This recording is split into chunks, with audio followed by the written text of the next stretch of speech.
Malta laqet uffiċjalment l-Advanced Mobile Laboratory tal-European Molecular Biology Laboratory li hija faċilità ta' riċerka avvanzata li se tkun bbażata fil-pajjiż għal 4 ġimgħat.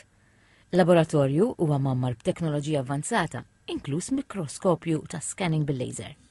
Il-proġett se jiffoka fost oħrajn fl-oqsma tal-bioloġija tal-baħar, l-ekoloġija, il-mikrobioloġija, l-onkoloġija u mart rari. Se jsir ukoll użu minn apparat speċjalizzat biex tiġi esplorata l-biodiversità tal-Baħar Mediterranju madwar Malta.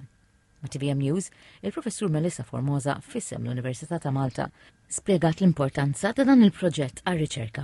L-ewwel nett biex jikkollaboraw ma' riċerkaturi Maltin, speċjalment riċerkaturi mill-Università ta' Malta, fuq oqsma differenti, affarijiet ta' diabete, fuq affarijiet ta' kanċer, it-tieni nett biex ikun hemm joffru training fuq l-apparat kollu li għandhom fuq il-mobile lab. U t-tielet net, ġifieri dil-ġimgħa kombinazzjoni, ħankunu qed nospitaw studenti mill-sixth forms biex jiġu jaraw il-lab u biex nippruvaw iħajruhom ikomplu karriera fix-xjenza. Anke studenti universitarji huma ħerqana biex jitalmu f'dan il-laboratorju. U palissa l-istudju tiegħi qed nistudja l-istrutturi mikroskopiċi fil-ħamrija bħalma huwa l-pollen pereżempju.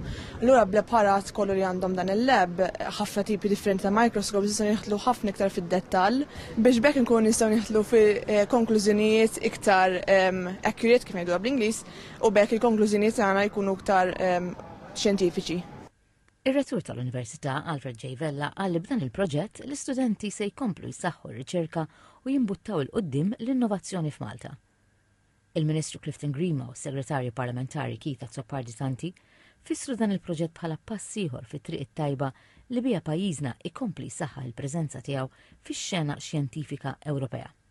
Irrimarkaw li dan il-laboratorju jikkonferma l-impenn tal-Gvern biex jibni komunità xjentifika reżiljenti u li kapaċi tikkontribwixxi globalment.